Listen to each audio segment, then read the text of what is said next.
Agradezco a los organizadores que hayan contado conmigo y el tema hoy pues es especial, diferente a otros casos.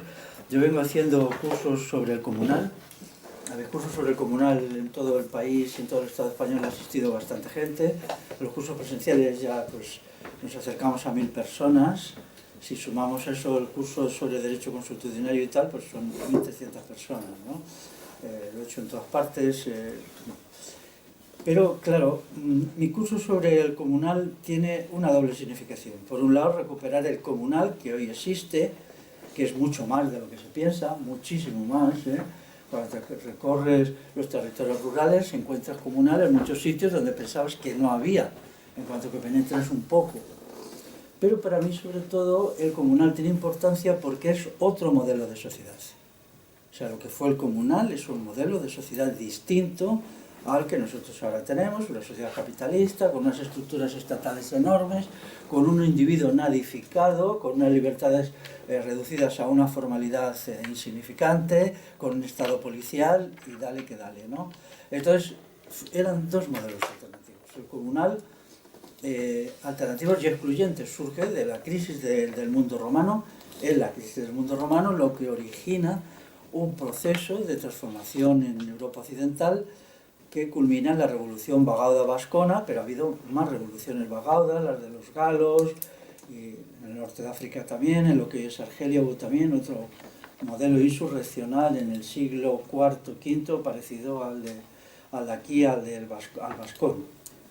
Entonces, pues, y ahora se trata ya, cuando hay problemas muy graves, que aplicar los conocimientos de ese modelo de sociedad a la actualidad. Y de eso se trataría la charla de hoy, la actualidad. Dejamos ya interpretaciones históricas, ¿no? Los que, bueno, pues yo he dedicado mucho tiempo, ahí tengo en la mesa mi estudio del Foro General de Navarra. Para mí fue muy agradable estudiar esto, porque yo tenía mucho material recopilado sobre la historia de Navarra, y cuando Navarralde me propuso hacer el estudio del Foro General, pues yo, aparte de sentir muy honrado, pues me pareció que podía como echar sobre la mesa pues conocimientos que había ido acumulando durante mucho tiempo. Y allí aparecieron pues ponentes conmigo, fueron gente que son muy importantes en el estudio del mundo de Navarra, el mundo medieval de Navarra, no solo, pues bueno, ahí están los títulos, ¿no? Entonces se tratará de la actualidad, es decir, voy a hablar por mí mismo. ¿Lo que yo he aprendido de historia sirve de algo para el presente o es solo historia? Si partimos de Cicerón, que la historia es maestra de la vida y nos indica por dónde ir, ¿yo he sido capaz de hacer eso o me he quedado solo en el pasado? La sociedad actual es una sociedad en decadencia, pero en decadencia muy avanzada, muy avanzada. Comparativamente es una sociedad en descomposición incluso. Los aparatos de propaganda actuales lo ocultan porque tienen un gran poder de manipulación mental, de destrucción de la percepción de la realidad, pero más allá de eso, en cualquier lugar donde miremos de la sociedad actual, y me refiero de las sociedades europeas, todas ellas, lo que encontramos son procesos de descomposición, procesos muy avanzados de desintegración, de crisis, de disfuncionalidad. En la base económica, el capitalismo no funciona ya desde hace tiempo, incluso algunos de sus más destacados portavoces lo dicen que el capitalismo ha llegado a sus últimos momentos. Hay algún estudio que lo corrobora, ¿no? Si nos fijamos en otro problema decisivo como es la demografía, la situación de la demografía es terrible, terrible.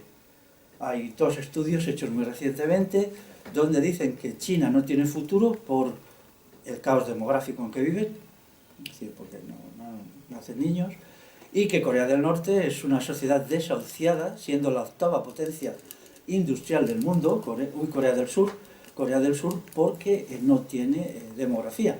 Pero yo me pregunto, ¿y entonces lo que llaman España o el Estado español, que tiene una demografía más baja que Corea del Sur, cómo lo calificamos? Porque aquí es más bajo todavía, es un poquito más bajo. Y si miramos otras cuestiones, la cuestión sanitaria, el sistema educativo, en una escuela primaria convertida en un elemento de presión sobre los niños que los convierte al profesor en un policía, las funciones policiales dentro de la escuela primaria están muy por encima de sus funciones pedagógicas. Entonces yo hace tiempo ya pues saqué este libro que se llama Autoaniquilación, el hundimiento de las sociedades de la última modernidad. Y estudio 20 elementos de decadencia, es decir, en dónde se establece la decadencia. Y empiezo por la disfunción demográfica. A mí la disfunción demográfica me parece el problema más grave de todos, a nivel mundial. Y lo que observo es cómo se va acelerando. Por ejemplo, ahora han puesto estos carteles, no sé si lo habéis visto, un cartel grande que pone dona, mujer, dona tus óvulos. Como si fuera bebe Coca-Cola. Aparte de esto de ser aberrante y monstruoso, porque no se donan los óvulos se venden. Lo que pasa es que les da vergüenza decir que el cuerpo humano se está mercantilizando, pero lo que hay detrás de esto es un mundo que causa bastante susto, ¿no? Entonces aquí estudié por la difusión demográfica, el agotamiento de los suelos agrícolas, que es cierto. O sea, los suelos agrícolas fueron súper explotados por las transformaciones a la agricultura moderna que se hacen en los años 60-70. Y entonces, pues bueno, durante mucho tiempo parece que aquello iba a funcionar. Ya la gente lo dijo, esto durante 30-40 años tendremos rendimientos, cosechas con un rendimiento superior al pasado, pero luego se hundirán. Y eso es lo que está pasando, ¿no? Y ahora ya está pasando de una manera bien perceptible. El problema de una sociedad donde la gente está cada vez más enferma, esto es una cuestión, bueno, que afecta a muchos elementos, pero que el otro día me llamó alguien, a mí de vez en cuando me llama gente, podéis hacerlo si queréis también, y me dice, un elemento de decadencia, apúntalo, bueno, sin comentario, ¿no? Yo lo apunto, cojo mi cuaderno y lo apunto, ¿no? Me dijeron, hasta ahora las listas de espera estaban solo en la sanidad estatal, ahora ya hay listas de espera en la sanidad privada. Esto con lo que eso significa. No sabía quién era, dije, bueno, muchas gracias, pues llámame cuando quieras y tal, ¿no? El problema de las disfunciones terribles en el trabajo asalariado, hay causante de muertes, hay un libro hecho hace 2018 en Inglaterra que se llama Muriendo por un salario, que es un estudio de todas las enfermedades que origina el trabajo asalariado. Entonces es una relación muriendo por un salario, la traducción exacta del inglés. Entonces te va poniendo todas las enfermedades que origina, la cantidad de muertes, por ejemplo el ictus, que antes era una enfermedad muy poco común y prácticamente inexistente en menor de 50 años y se ha convertido en una... Hay un estudio que dice que si se trabaja más de 80 horas a la semana en las condiciones de tensión y estrés en que hoy se trabaja, la posibilidad de tener un ictus se multiplican por no sé cuántos. Yo hice una charla en Madrid hace año y medio sobre los problemas del trabajo, de las empresas, y había mucha gente joven en la charla, mucha, y me sorprendió los comentarios que salieron luego. Pero la gente pidió que se quitara la cámara, porque ellos tienen miedo de que sus jefes les escuchen. Y bueno, fue muy impresionante, y habló gente, 28, 30, 32 años, que lleva trabajando con gente que tiene estudios superiores, y contaban los problemas que a ellos les crea, problemas terribles, cómo dependen de los psicofármacos, cómo no lo soportan, cómo quieren que les echen, cómo no pueden más, cómo pues, necesitan una pastilla para ponerse en marcha, luego otra para dormir, insomnio permanente, que la verdad yo dije, por favor, os pido, tapaos la cara con un pañuelito, pero por favor, vamos a sacar esto en un vídeo aquí mismo, vamos a hacerlo. No quisieron, tienen miedo. Sobre todo 4 personas de una edad media 30-32 años, dijeron cosas impresionantes que validaban mi intervención y la ampliaban y la mejoraban. Pero ya sabéis que la gente, bueno, pues tiene miedo y se quedó ahí en una conversación privada en definitiva, ¿no? El problema de la degradación de las ciudades. O sea, yo mismo, digamos que he escapado de una gran ciudad porque no lo soportaba, me he ido, tenía ya ganas de irme, ¿no? Pero me salió una posibilidad en la primavera pasada y lo he hecho. Bueno, El estudio está aquí, es un estudio filosófico, yo lo hago a partir de la filosofía de Hegel. La filosofía de Hegel es aquella que te explica cómo la fuerza no solo es fuerza, sino también debilidad, ¿no? Y cómo lo que sube necesariamente tiene que desmoronarse. El juego dialéctico de Hegel, hoy olvidado, pero es una de las grandes aportaciones a la filosofía, ¿no? Que entonces ves las cosas en su fuerza y en la debilidad que conlleva la fuerza.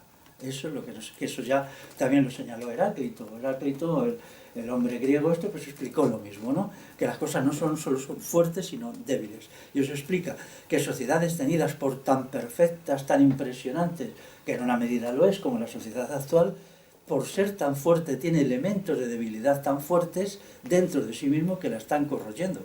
Por ejemplo, ahora lo que se está diciendo con lo de la inteligencia artificial, ¿no? Es el nuevo remedio mágico. Hasta ahora iban a ser los robots nos iban a salvar, pero ahora ya, como los robots se han hecho 3 estudios diciendo que no, que el trabajo con robots es horrible, que a quien le toca trabajar con robots acaba en el psiquiátrico en 20 años, pues, por ejemplo, en Amazon, ¿no? No me importa denunciar públicamente a Amazon, entre otras cosas porque a mí Amazon me censuró un libro, no me lo quiso vender, no me lo quiso difundir, ¿no? Y yo ahora, pues claro, me tomo justicia y los denuncio todo lo que puedo, a pesar de que denunciar a Amazon es un tema, cuidado, a Amazon no se le toca. Y hace un tiempo, para que os hagáis una idea, me escribió un periodista mexicano, me dijo: creo que eres la única persona en todo el mundo al que Amazon ha censurado un libro. Digo, no sé, yo no conozco a todo el mundo, digo, si usted me lo dice, pero me tienes que mandar la nota en la cual Amazon te dice que no te lo va a publicar. Digo, sí, claro, ahí va, ¿no? Una nota en inglés, era más fácil, ¿no? Y dice, ya me lo creo, pero bueno, no sé. De repente te escribe gente y te ves metido en este tipo de cosas. Bueno, la inteligencia artificial es un elemento de descomposición, de decadencia muy fuerte, porque sustituye la inteligencia real de los seres humanos por una pseudointeligencia que no es nada más que una programación compleja de sistemas informáticos que se presenta como inteligencia. Entonces, si ahora la inteligencia va a ser lo que hace la inteligencia artificial, pues es exactamente como si la comida de verdad que alimenta va a ser pues la basura mayor que podamos encontrar en un hiper, ¿no? Entonces, si todas las cosas reales son sustituidas por sucedáneos, entonces estamos perdidos. Y eso es así, ¿no? Bueno, la importancia que le están dando. Yo tengo un vídeo en mi canal de YouTube, por cierto, tan súper toqueteado, tan súper manipulado. La gente de YouTube podía dedicarse a otra cosa que no sea manipular mi canal todos los días, tanto en el número de suscripciones, que lo baja todo lo que puede, en todo. Y esto la verdad es que me he esforzado, he consultado a gente, tanto gente aquí de dentro del país como gente de fuera, y siempre me han dicho lo mismo: tu canal de YouTube está súper manipulado. Pero bueno, es el destino que tenemos quien nos oponemos al sistema. Elementos de descomposición que están ahí ya, que nos están empujando. La declaración del gobierno alemán de hace un mes sobre que va a introducir el servicio militar obligatorio. Esto es importantísimo. Es un paso hacia la Tercera Guerra Mundial enorme. El Eurogrupo es el ejército de la Unión Europea, donde también está España. No toda la Unión Europea está allí, solo son 7 países: Alemania, Francia, España, bueno, no sé, de estos, ¿no? 7. Si lo hace Alemania, España lo va a hacer ya mismo, porque España es el lacayo número 1 de Alemania. O sea, es el servil número 1 de Alemania, entonces lo va a hacer. Esto, el significado es que se llamaría filas a la gente a partir de los 18 años ya. ¿Cuál va a ser el escenario estratégico militar? África. Ahora mismo, si seguís la situación en África, es tremenda. China se ha apoderado de África, se está apoderando de las minas de coltán de la República Popular del Congo, y eso significa que, claro, la Unión Europea y Estados Unidos no puede perder esos minerales estratégicos, y lo que hay es un conflicto muy fuerte por África. Yo sigo con mucho interés todo lo que sucede en África, lo sigo, pues procuro cada semana leer 2 o 3 artículos, y entonces allí hay un conflicto enorme. Porque España, ¿qué tendría que hacer? Pues actuar en el flanco sur, junto con Marruecos. Marruecos y España serían las encargadas por el imperialismo occidental de ir para allá. Luego a la gente de aquí, tanto a la gente joven vasca, castellana, andaluza y tal, le va a tocar ir allí. ¿Cuándo? Pues muy rápidamente. Francia ya hizo un anuncio de que reintroducían el servicio militar, lo hizo hace un año, y no sé qué, pero no ponía plazo, pero vamos. La creación del Eurogrupo, que es un aparato militar europeo, incluye una cuestión muy importante para las lenguas en situación precaria, como es el euskera, que es la exigencia que se hable todo ello en inglés. La transmisión de órdenes dentro del aparato militar se va a hacer en inglés. El ejército español ya lo hace. Por ejemplo, el ejército del aire español, todas sus operaciones, intervenciones y tal, se hace en inglés, no en castellano. Hace ya mucho, hace 25 años. Entonces, un elemento decisivo para, digamos, el golpear a las lenguas minoritarias es la cuestión militar. Necesitas un soldado que te entienda en una lengua, no que no te entienda, lógicamente, ¿no? Y eso tiene que ser desde el general hasta el último recluta. Entonces, eso significa que la presión a favor del inglés, que en realidad no es inglés lo que se está enseñando ahora, es un sucedáneo del inglés, lo que yo llamo un inglés macarrónico, ¿no? El inglés de verdad, el inglés de Shakespeare, no es lo que se está usando por aquí, es una basurilla que se han inventado ahí, ¿no? Un idioma en gran medida artificial. Pues esto significaría una nueva presión sobre el lenguaje euskera, catalán, pero también sobre el castellano. La situación del castellano, no voy a entrar ahora, pero es de lo más preocupante. El castellano ya es una lengua paralizada, que es la versión previa a una lengua en retroceso.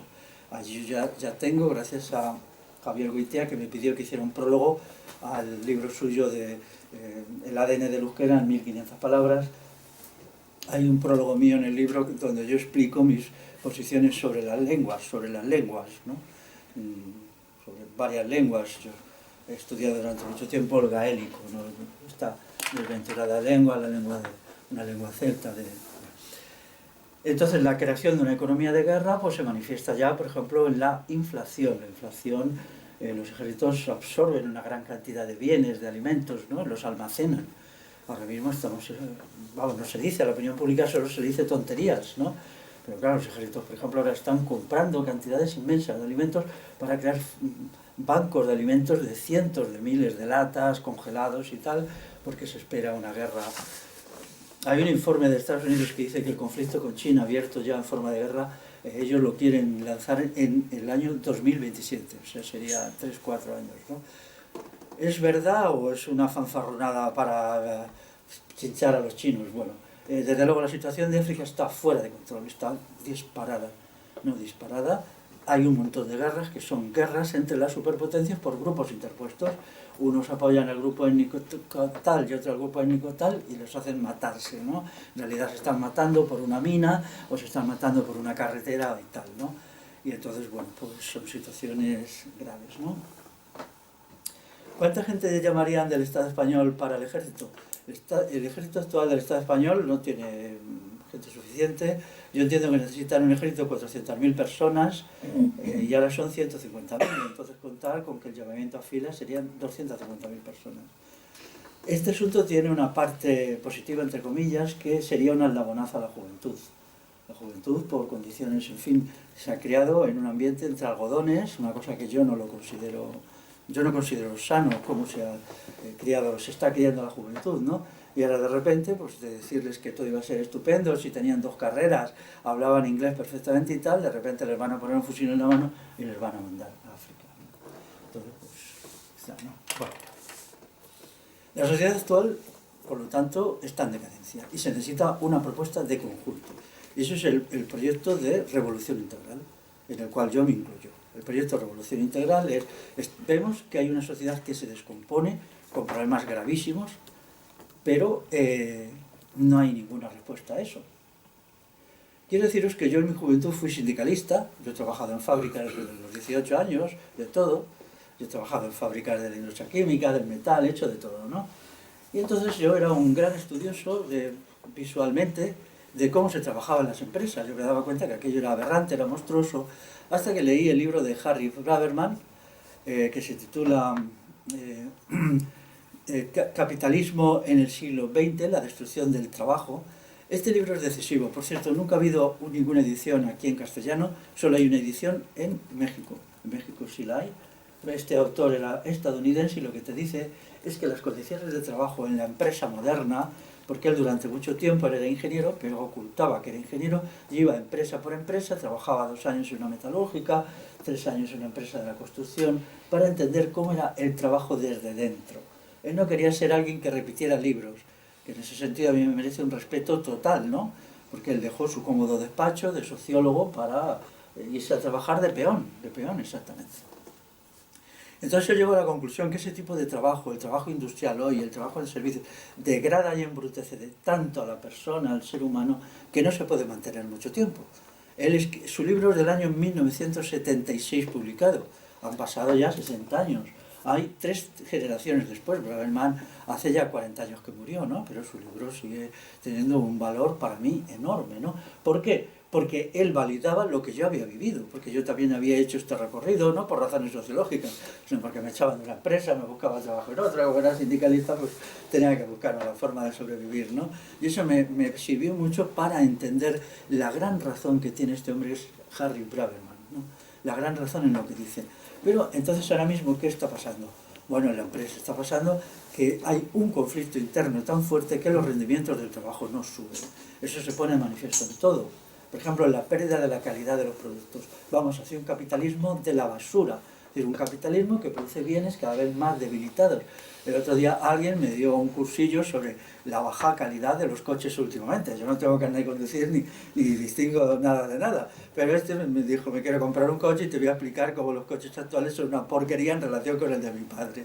Y entonces yo lo escuché durante una hora que me fue explicando, ¿no?, la pérdida de calidad de un producto. En las casas, ya lo veo yo, como la casa actual, es una pérdida de calidad. Bueno, entonces esa pérdida de calidad no es el resultado solo de alguna conspiración en las alturas, sino de un conflicto latente que está destruyendo a la empresa capitalista. Es decir, el capitalismo ya ha llegado al límite de sus posibilidades. No es nada nuevo. Yo, como estudioso del mundo romano, yo he estudiado mucho también la crisis del mundo romano. A partir del siglo III, Roma, que era impresionante, Roma fue una sociedad impresionante, hay que tener en cuenta esto, se derrumba. Empieza a derrumbarse, ¿no? Y ahí es donde surgen las revoluciones vagaudas, la vagauda vascona, la vagauda gala, la vagauda mauritana, vamos a llamarla así, mauritana, en el norte de África. Esto quiere decir que avanzamos hacia una situación revolucionaria hoy, en la sociedad actual, pero una situación revolucionaria que es una situación de crisis extrema, nada más. Todas las sociedades que ha habido en la historia, todas avanzan hacia una situación de crisis por sus propias contradicciones internas, y esa crisis puede ser más o menos grave, puede acabar en un cambio revolucionario o puede no darse ese cambio. Es decir, la situación de crisis extrema se mitiga y la sociedad sigue funcionando malamente. Ahora, el caso más estudiado, últimamente se está estudiando muchísimo a partir de la arqueología, es el colapso de la sociedad maya en el siglo IX de nuestra era, ¿no? Como una sociedad también impresionante, con unos conocimientos de matemáticas superiores a los de Europa en la época, y un idioma que ahora más o menos se sabe traducir, que es un sistema, bueno, pues de grabación en piedra, de grabados en piedra. Desaparece en el siglo IX, ¿no? El asunto está, esta sociedad se divide en 2 grupos antagónicos. Por un lado, las instituciones estatales suyas, que eran terribles, era un estado súper criminal que tuvieron los mayas. Hay que curarse de toda creencia de que los pueblos de por ahí son buenos y solo los europeos son malos, terribles, como aparecen los esqueletos de los torturados, de los asesinados en la arqueología, claro. Pero bueno, se establece un conflicto. En ese conflicto, al parecer, no hay un ganador claro. Es decir, ambos bandos extenúan, el bando popular y el bando oligárquico, por llamarlo así, el bando estatal, ¿no? Y lo que se culmina, pues, es una desaparición de la sociedad, ¿no? La sociedad desaparece, las ciudades mayas se quedan allí, las selvas se las come y se recuperan en el siglo XIX. Fijaros, desde el siglo IX, durante 1000 años han estado ocultas por la selva sin que nadie... Bueno, siempre había, claro, los indígenas sí sabían que estaban allí, pero digamos el pensamiento europeo no lo sabía, no tenía ni idea. Bueno. Entonces esto es lo que yo quiero trabajar. O sea, la sociedad comunal como la hemos conocido y como todavía existe. Daros cuenta que en Navarra el 40% de la tierra todavía es comunal. En Navarra, hoy 40%. Y hay muchas provincias donde es fácil el 15%, el 17%, ¿no? Y donde todavía afecta mucho, en el sentido mejor, a las costumbres. Incluso en Andalucía, que la gente no hay comunal, pues está ahí la fiesta de las Azas de la Suerte, en Vejer de la Frontera y Barbate. Cada 4 años pues se reparte allí, se reorganiza el comunal en Vejer de la Frontera. Es justamente cada año bisiesto, 2 días antes de la Navidad, el día 22, y hoy se ha convertido en una fiesta, pero explica la vitalidad de la energía. Hay un libro bastante gordo publicado sobre el comunal de Cádiz, ¿no? Bueno, pues esta sociedad comunal surge de una gran crisis previa, de una gran crisis, donde se dan todas estas características, ¿no? También hay un momento que el trabajo esclavo en el mundo romano se convierte en ineficiente, aquello no funciona. Y hay algunos comentarios de la época, ¿no? El conflicto interno entre los esclavos y los amos de los esclavos hace que el sistema de trabajo se colapse. Igual pasa hoy en la gran empresa y en la mediana empresa incluso. Y las salidas, por ejemplo, el problema de la depresión, el problema del suicidio por bajas laborales, las enfermedades originadas de que la gente no lo soporta, no puede, el consumo súper rápido del trabajador por el trabajo. Esto es una categoría muy importante que introduce Harry Bradbury. ¿Cuánto tiempo tarda un trabajo en consumir al trabajador que lo hace? Es decir, ¿cuánto tiempo tarda ese trabajador en quedar desactivado como persona con capacidad de hacer un trabajo? ¿Entendéis lo que estoy diciendo, no? Un coche se consume en un tiempo. Usas un coche y al cabo de un tiempo el coche ya no vale, ¿no? Pero a las personas les pasa igual, ¿no? Hay un momento... Pues hasta ahora estábamos en 45 años. Ahora sitios como Amazon consumen al trabajador en 20 años. 20, 22 años, a partir de un momento este trabajador está lleno de disfunciones, de enfermedades psíquicas, somáticas y tal. Claro, esto significa que hay algo que lo hace inviable. O sea, esa rotación tan rápida de la mano de obra no es posible. Mucho más cuando a esa persona se la deja ahí tirada para que sea la seguridad social, la que le pague pensiones, la que tal, la que cual, ¿no? Cuando tendría que ser la propia empresa que ha originado el problema la que se hiciera cargo. Las empresas dicen que no, pero entonces van dejando un costo social inasumible, ¿no? La degradación del trabajo es obvia. Cuando se sigue, pues ahora ya estamos en niveles donde no hay ya en las empresas, solo se puede funcionar con drogas legales y con drogas ilegales. Hay que denunciar cómo se está usando la cocaína como elemento productivo en muchas empresas. La cocaína, porque si no, no se soporta la jornada de trabajo. Hemos llegado al final, al punto final. A partir de ahí, ¿qué más queda? Queda simplemente una sociedad que se derrumba. Para que una sociedad sea juvenil, sea dinámica, lo primero que necesita es que la gente se identifique con el trabajo. Necesitamos una revolución en el trabajo, en la manera de hacer el trabajo. Y entonces se producen bienes, se producen servicios con un esfuerzo mínimo y la gente está contenta. Y entonces eso fue lo que hizo la Revolución Vagauda. La Revolución Vagauda reformularon la idea del trabajo. Y eso es uno de los grandes méritos y lo que tendremos que hacer, ¿no? Tendremos que hacer eso, ni más ni menos. Bueno, entonces... Revolución integral, ¿qué significa? Bueno, pues fue una frase cogida de Cooperativa Integral Catalana. Porque casi todo el mundo que trabajó en la Cooperativa Integral Catalana, que supongo que habéis oído hablar de ella, ¿no? Que dejó de funcionar, todavía hay una gente que dice, pero bueno, pues está en el proyecto Revolución Integral, ¿no? Yo creo que están todos o casi todos, ¿no? Excluido el Rey Durán, que bueno, como ha estado tanto tiempo perseguido y tal, pues él sigue viviendo en una clandestinidad, ¿no? Pero el resto de la gente, pues el último encuentro Revolución Integral que lo hicimos en agosto en Cataluña, pues allí estaba quienes habían mantenido la Cooperativa Integral Catalana. ¿Cuál es la diferencia? La Cooperativa Integral Catalana no se proponía una transformación revolucionaria de la sociedad, sino solamente mejorar las condiciones de existencia de determinadas cosas. Por ejemplo, en el sistema de la vivienda, que es un sistema cooperativista, que bueno, hay un pueblo en Cataluña que se llama Calafou, donde allí se mantienen, ¿no? ¿Verdad? Se hicieron unas casas y allí siguen con la cooperativa integral en condiciones muy favorables y el proyecto Calafou, que se llama así, pues ha seguido adelante, ¿no? Pues bueno, es un mérito. Pero luego se intentaba también hacer un sistema sanitario distinto del estatal. Eso no funcionó. Había también un proyecto de un sistema educativo. Era un proyecto demasiado ambicioso, ¿no? Yo desde el primer momento, aunque yo entonces ni soy catalán ni vivía en Cataluña, pero siempre que me llamaban para alguna cosita, yo iba. Y entonces fue siguiendo todo el proceso de ascenso y caída de la Cooperativa Integral Catalana, pues con sentido. Integral significaba que ellos querían atender todos los aspectos de la vida, todos. La educación, la salud, la vivienda, y querían dar un salto también a la producción.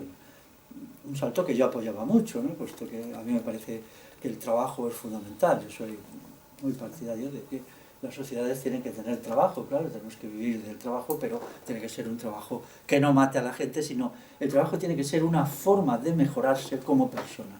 Eso es la primera condición, de mejorarse, de hacerse mejor, de construirse como persona, para lo cual tiene que cumplir unas condiciones. Ahí no se tocó nada, se dijo, bueno, cuando hacíamos asambleas se decía, pero no se tocó. Es demasiado complicado, claro. Bueno, tengo que hablar un poquito, aunque no me guste, de mi actividad en los últimos 7 años. Yo soy conocido porque de vez en cuando saco algún libro, pues en el Comunal recientemente, por ejemplo, o el del Derecho Constitucionario también recientemente, o más antiguo, yo tengo 2 libros de economía, uno en esta versión papel y otro en digital. Iba por ahí sacando cosas y bueno. Pero el proyecto mío de fondo no era ser un intelectual, yo no soy un intelectual. Yo empecé a trabajar en una fábrica con 18 años y nunca he querido ir a la universidad y nunca he ido, ¿no? Entonces, pues, yo quería cambiar la sociedad. O sea, en el fondo soy un activista, aunque sea un poco reprimido, pero un activista, ¿no? Pero no quería lanzarme ciegamente. Yo quería tener un programa en la cabeza, un proyecto, un programa bien hecho. Y no lo lograba durante mucho tiempo, pues yo seguía trabajando. La parte que más se me ha resistido del programa, pues es exactamente la de economía. Es muy fácil decir cositas, qué malo es el capitalismo por aquí, no sé qué, no sé cuánto. Yo no quería eso, yo quería un programa de economía que fuera el proyecto de una sociedad que funcione económicamente, que incluye la revolución del trabajo, que incluye también el problema de la tecnología. ¿Qué actitud hay que tener ante la tecnología? Hay un problema gravísimo en una situación, en una sociedad tecnológica, ¿no? Y esto pues no. Y entonces, como no me salía a partir de estudiar libros actuales, de los que yo he estudiado muchos, pues retrocedí y dije, vamos a ver cómo funcionaba la economía comunal, porque ahí me puedo inspirar. Y ahí encontré la solución, porque la economía comunal, tal como se crea en la Alta Edad Media, ha sido de una eficacia abrumadora. En sus condiciones, claro. Ellos no tenían las tecnologías que tenemos ahora y ni, como digo yo, tenían teléfonos móviles. Pero en las condiciones de la época ellos crearon una sociedad libre de las lacras, de la pobreza y tal, a partir de una serie de principios relativamente sencillos. Y también libre de las lacras de los ricos. La sociedad comunal no permitía la acumulación de propiedad. No tenía que ser la gente igual, ni mucho menos, cada cual vivía en su casa, había un respeto por la libertad individual total, pero no se permitía que hubiera gente que tuviera, como el que se ha comprado Twitter, ¿no? Que tiene 28.000 millones. Eso es monstruoso. En una sociedad libre no puede haber multimillonarios, puede haber gente más o menos rica, pero siempre que no afecte a las libertades civiles. Eso me parece que es de sentido común. Y eso está clarísimo en la economía comunal, tal como te lo puede explicar un anciano de un pueblo de Navarra, ¿eh? Si uno se para, como he hecho yo muchas veces, a escucharlo, me acuerdo ahora mismo, lo he citado muchas veces, una señora, una mujer ya mayor de un pueblo de Salamanca, yo me senté allí una tarde a escucharla y él me iba explicando cómo funcionaba la economía comunal en sus tiempos, ¿no? Y yo le iba escuchando sin poner la grabadora en la cara, porque no puedes hacer eso, no lo puedes hacer, eso es una falta de respeto, ni tampoco tomar notas delante de ella, pero yo lo iba memorizando y luego cuando me fui a la habitación que tenía alquilada en el pueblo, pues lo escribí, ¿no? Todavía conservo las notas. Entonces, a mí los cursos que he hecho de comunal me han servido para reconstruir el programa económico que yo necesitaba para las sociedades del siglo XXI. En mi programa puede estar mal, puede estar equivocado, pero yo creo que no lo estoy, por ahora, ¿no? Y esto ya me alivia, esto ya me tranquiliza. Pero mientras hacía todo eso, pues yo hacía actos, he venido aquí 4 o 5 veces, presentaba algún libro, pero eso era solo el tiempo que yo necesitaba para reconstruirme, reconstruir el programa que necesitaba. Por ejemplo, la comprensión de la situación internacional hoy no es nada fácil. Tienes que estudiar a las superpotencias en curso. Estados Unidos, China, Rusia, la Unión Europea. Tienes que entender también qué está pasando en sus economías, porque hay un impulso económico básico hacia la guerra, que es el que les está impulsando. Tienes que tener una cierta idea de su aparato militar y algunas cosas. Entonces, todo esto formaba una realidad relativamente compleja que, bueno, yo me lo tomaba con paciencia y pasaban los años y yo seguía ahí con mis presentaciones de libros y con mis cositas. El programa sanitario igual. La semana pasada justamente estuve en Murcia en un debate sobre sanidad. Ahí surgieron discrepancias importantes con la gente que presentó, pero yo, bueno, siempre dentro de un tono de cordialidad, pues gente que conozco desde hace muchos años en Murcia, y yo expliqué mi posición, que difiere bastante de la suya, ¿no? Cómo sería el problema de la salud, el problema de la enfermedad, que no es, en mi caso no, yo no apoyo las medicinas alternativas, más allá de decir, bueno, en algún caso tienen razón, pero el proyecto de fondo de las medicinas alternativas no se diferencia del de la medicina alopática. La noción de estar enfermo, la noción de curación es la misma, entonces tenemos que ir a otro. Sin embargo, sí me acerco, y esto puede escandalizar un poco, a lo que se llaman curanderos, que no es más que la medicina popular de siempre. No, hay un libro muy bueno sobre los curanderos en Galicia y otro precisamente en Murcia, en el sur del país valenciano, pues, y allí es una actividad todavía relativamente viva. No apoyo todo lo que hacen, no, pero yo creo que de esa sabiduría popular de cómo cura esta gente, ¿no? Que yo he ido con algunos curanderos, yo he visto lo que hacen, algunas cosas me dejan, me lo creo o no me lo creo, ¿no? O sea, porque siempre que crearíamos el problema del armamento general del pueblo. Es decir, por desgracia, el fundamento de la libertad siempre es un pueblo en armas. Eso es un hecho que ni siquiera negarlo no tiene sentido, ¿no? Entonces, ¿cómo sería eso? ¿Cómo funcionaría? Aquí tuvimos en la Edad Media de los pueblos de la península ibérica las milicias concejiles. Por cierto, el único libro compendio de eso también está escrito por un tal Parker en Estados Unidos. No ha sido traducido a ninguna lengua peninsular. Qué curioso. Los libros importantes no se traducen. Este libro, y no es bueno ni siquiera. Bueno, más o menos leo el inglés y lo he leído. No es bueno. Es un libro que se va por los cerros de Úbeda, pero como toca un tema tabú, que es el problema del armamento, de la libertad como una actitud de defensa de la libertad y de lucha por la libertad, pues se le ha dado carpetazo. Tiene ya 30 años, ahora hay un equipo de amigos que lo está traduciendo a amigos dentro del proyecto de Revolución Integral y puede ser que lo editemos nosotros. Ya lo hemos hecho con varios libros. Es una vergüenza, pero no nos queda otra, ¿no? Y eso es caro y es, bueno. El movimiento de la Revolución Integral, ¿qué es? Pues un movimiento de amigos, no tiene ninguna estructura organizativa, ni tiene junta directiva, ni nada. Una vez al año nos juntamos y nos vemos. A veces eso sirve para algo y otras veces pues sirve solo para vernos, ¿no? En algún caso he dicho, bueno, ¿yo qué hago aquí? Pues bueno, voy a saludar a los amigos y esto. Pero bueno, sin embargo el último encuentro que lo hicimos en Lleida, en agosto pasado, ahí sí, ahí se llegó, ya se había llegado previo a un acuerdo que tiene que establecerse las bases de la Revolución Integral, que serían los criterios ideológicos fundantes, ¿no? Todo movimiento que aspire a presentarse ante la opinión pública tiene que explicar cuáles son sus bases, es decir, cuáles son sus ideas directrices y sus objetivos. Entonces, al parecer, yo no formo parte del equipo, yo me escaqueo de todo lo que puedo, bastante tengo con lo mío, y entonces, pues parece ser que lo tienen ya, y bueno. Se hizo en un sitio de Lleida para que es una asociación de cabreros, dedicada a la cabra catalana, y ellos nos ofrecieron un sitio, tenían allí el Pirineo y había un sitio para, pues bueno, estuvimos por allí como 80 personas. Y la verdad es que, bueno, toda esta comarca pues nos trató súper bien, salió gente a la comarca para atender la cocina, llevaban comida de sus huertos y esto, ¿no? Nos sentimos muy en casa. Pero claro, ser un sitio tan alejado ahí, pues de Andalucía, pues no vino nadie, no vino, porque claro, aquí ya 1200 kilómetros, ¿no? Es casi día y medio de viaje y tal, ¿no? Bueno, pues cuando se publiquen las bases, pues a ver cómo han quedado. Yo tengo también curiosidad, es un texto breve, más bien un folleto, no es un libro. Lo que yo estoy haciendo de mi manual es un libro de este tamaño, más o menos, pero no es un libro de consulta. Si cuando alguien quiera orientación en un determinado tema, pues busca ese tema en el índice. Puede ser, por ejemplo, pues sanidad, ¿no? Puede ser situación internacional, ¿no? O puede ser también el problema lingüístico en Europa. En Europa hay un problema lingüístico enorme, la construcción de la Unión Europea pues exige la destrucción de todas las lenguas menos el inglés macarrónico. Así de claro. Porque ellos están construyendo la nación europea, lo dicen sus documentos.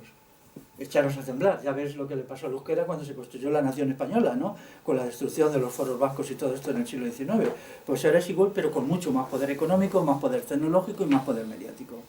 Entonces, pues se está haciendo este proceso que se va a acelerar por el asunto de la guerra mundial, que estamos en la puerta.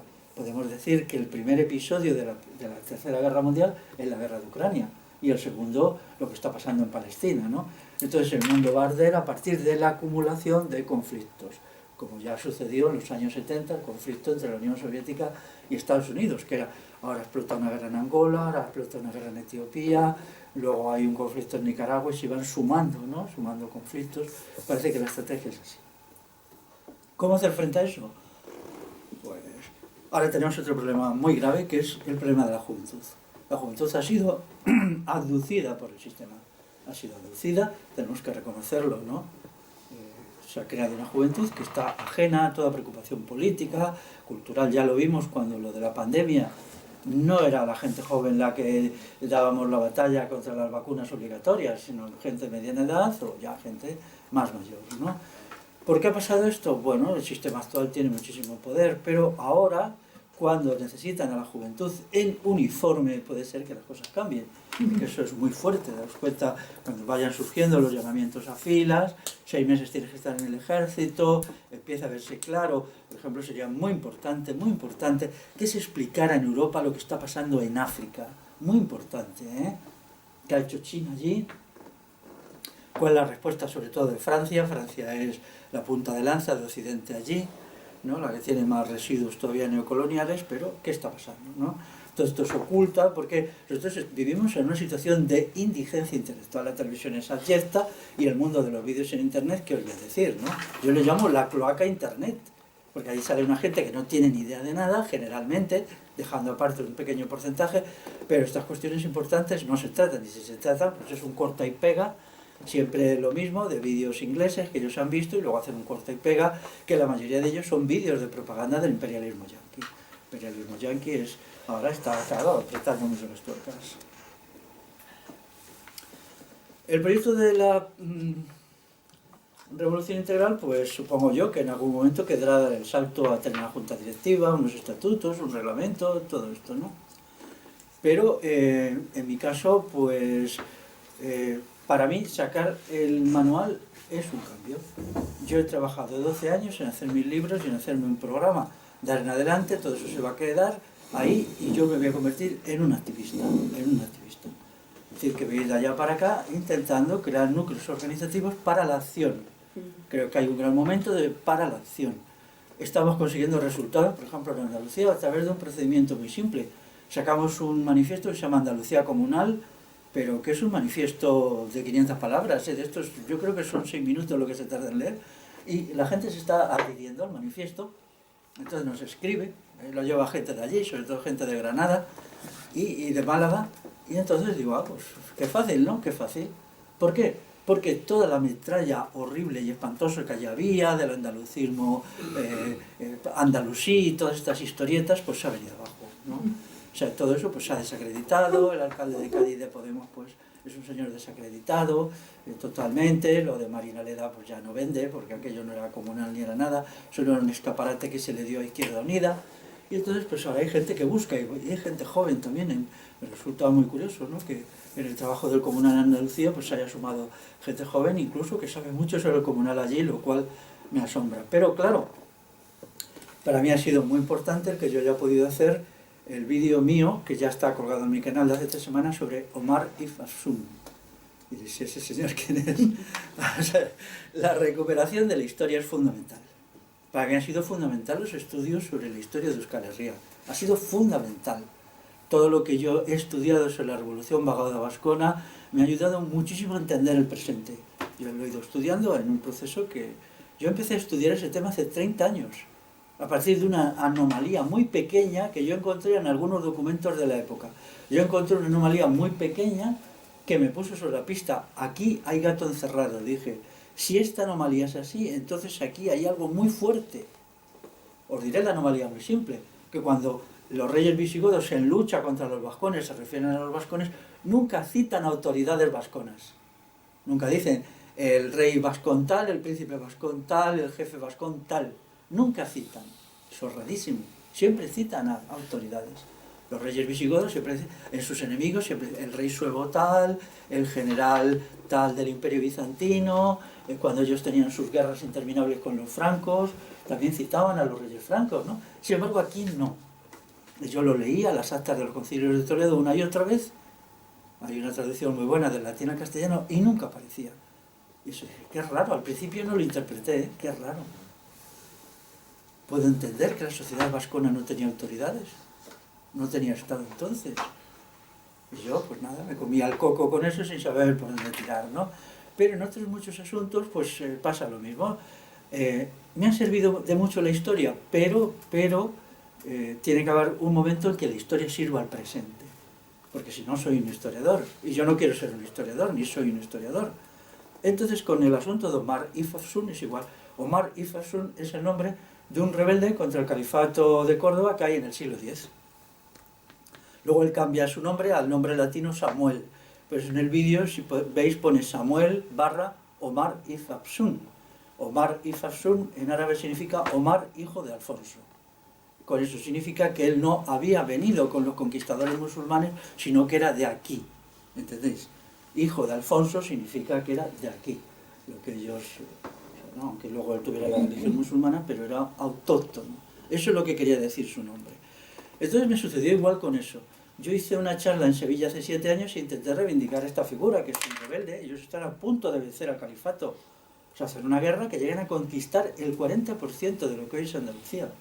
Y le pegan en el morro al califato un montón de veces. Pero claro, era un personaje demonizado por el andalucismo pro-islámico. Entonces yo intenté hacer una charla y bueno, me la boicotearon, me patearon, me escupieron y casi me pegan, ¿no? En Sevilla hace 8 años. Ahora, sin embargo, ahí está mi vídeo y está siendo muy apoyado. Si leéis los comentarios, que yo los he seguido con un cierto interés.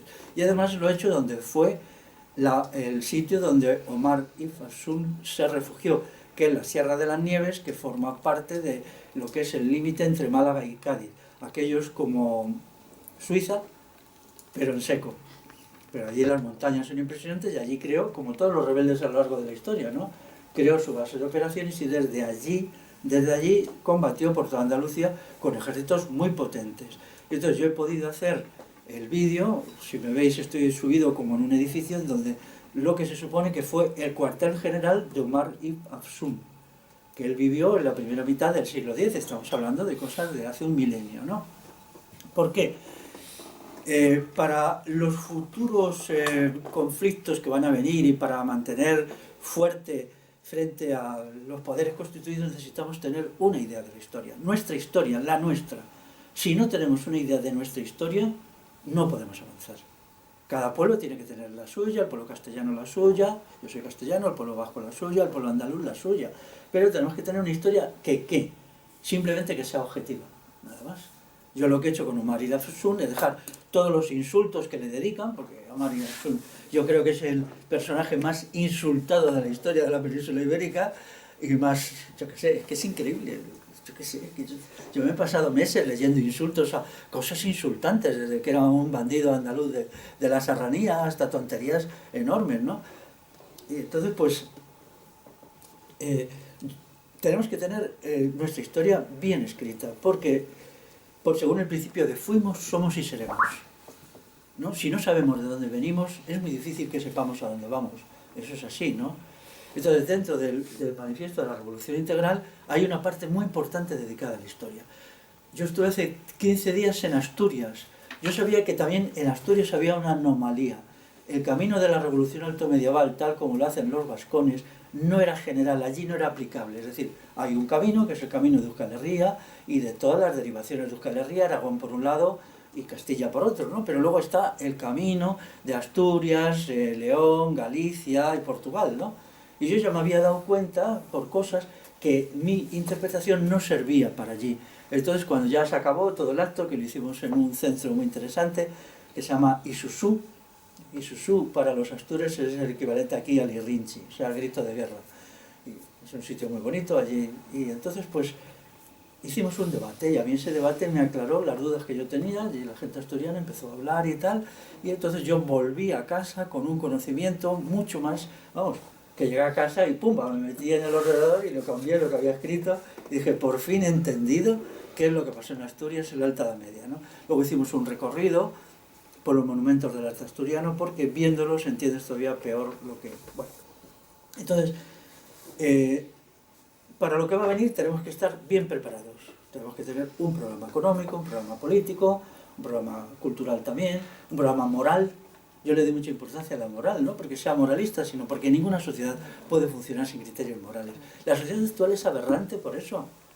Todas las sociedades del pasado han tenido su programa moral, cual, pues el que sea. Puede ser este y puede ser el otro. La moral no la establece ninguna religión. Las religiones se han apropiado de la moral como se han apropiado de tantas cosas. Claro, yo estoy por una moral civil, por una moral de la gente normal, pero la moral es decisiva. Y en mi manual pues dedico un capítulo a las categorías de la ética. ¿Cómo no? Porque sin ética no hay funcionamiento. Daros cuenta que la economía comunal es sobre todo una economía moral, mientras que la economía capitalista es sobre todo una economía inmoral, amoral. Ellos lo dicen abiertamente en los tratados, una economía donde los criterios morales no cuentan, aquí lo que importa es cuánto gana cada cual. Y si para eso hay que hacer 1000 tropelías, se hacen. Porque el fin justifica los medios. Es una economía maquiavélica, por decirlo así, ¿no? Sin embargo, la economía comunal no. Y cuando entras todavía con gente mayor de los pueblos, ves que ellos siempre hablan de criterios morales. No, eso no se puede hacer, claro. ¿Cómo? No podemos arrancar todas las hayas del monte de nuestro pueblo, aunque nos den 1 millón de euros por la madera, porque tenemos que dejar a nuestros descendientes el bosque mejor que lo heredamos. Y te lo dicen. ¿No? Y te dicen, no, claro, nosotros solo sacamos 6 o 8 hayas por persona para ir tirando, y lo que por familia, quiere decir, ¿no? Por ejemplo, en un pueblo de Guipúzcoa me lo comentaba un hombre de allí, y yo lo he vivido en la tierra de Pinares de Soria, que funciona por los mismos criterios, ¿no? Entonces, un programa. Y luego hay otra cuestión más importante, que es la segunda parte del manual, que es la cuestión de la persona. Lo que ha caracterizado a los movimientos revolucionarios en Europa Occidental es que tienen una idea de persona. Otras culturas no la tienen, otras sociedades no la tienen. La sociedad china no la tiene, Confucio no tiene una idea de persona. La persona es quien obedece, nada más. Si vosotros leéis a Confucio, es quien obedece, quien paga impuestos, quien se somete y punto. El Islam no tiene en absoluto una idea de persona. Sin embargo, la cultura occidental sí la tiene. Por algún sistema raro lo tuvieron los griegos, o que parcialmente, ¿no? Y observáis que cuando se trata de la economía comunal, por ejemplo, hay gente que me dice, no, lo fundamental de la economía comunal es el concejo abierto, el basarre. No, eso no es así. Lo esencial en la economía comunal es la persona. Es la persona. Y el basarre es solo el procedimiento por el cual se crea una comunidad política, el procedimiento lógico, ¿no? Por eso yo aquí esto lo insisto mucho en mi libro sobre derecho consuetudinario. Digo, no, es que no puede haber esta idea de, por ejemplo, mucha gente de raigambre libertaria te dice, no, es que el comunal, claro, se define por el concejo. No, el comunal se define por la persona. Cuando el comunal establece que tiene que haber una propiedad familiar o personal, es porque cree que la persona es decisiva y tiene que tener sus bienes. Daros cuenta con la diferencia con el programa 2030, que te dice, no vas a tener propiedades, pero vas a ser feliz. No, eso aquí, en la noción de comunal, no. Cada persona tiene su propiedad y establece su vida privada con independencia a partir de una propiedad que es intocable. De tal manera que si nosotros nos retrotraemos hace 200 años, como podría ser aquí en Euskal Herria, un pueblo comunal, el 40% de la tierra, 45% siempre era propiedad particular. Luego estaba la propiedad comunal, la propiedad de basarre, pero siempre así. Incluía la casa, incluía el huerto y tal. Y esto se basaba en un criterio filosófico, que el individuo existe por sí. No existe como miembro de una comunidad política, sino existe primero por sí y luego existe como sujeto político. De ahí la idea, por ejemplo, aristotélica, de que el ser humano es un animal político, es una mamonada. Bueno, Aristóteles es un mamón, que no veas tú, ¿no? Su libro Política es un horror, ¿no? Ahí establece el componente natural de la esclavitud, del patriarcado, de las jerarquías, de la desigualdad, ¿no? Es decir, ¿el ser humano es solamente un animal político? No. El ser humano es por sí mismo y luego es un animal político. Si no dices que es por sí mismo y desde sí mismo, entonces no podemos vivir, porque una vez que el sujeto es por sí mismo puede disentir. Y eso, en todas las reuniones del Bastarre siempre había minorías. Casi siempre, si se leen documentos de hace 200 años, es lo lógico, ¿no? Porque si no se nos deja decir lo que pensamos, aunque esté equivocado y aunque seamos una minoría de uno, ¿dónde queda nuestra libertad de expresión? Los basarres y los concejos abiertos en Castilla nunca han funcionado por unanimidad, casi nunca. Yo recuerdo en un pueblo que hoy está en la provincia de Madrid, yo leí las actas de la reunión del Consejo Abierto en el siglo XVIII y te anotaban a favor tantos, en contra tantos, tienen tantos, ya está. Y luego se hacía lo que decía la mayoría, ¿no? Pero ellos siempre daban por supuesto que había disidencia.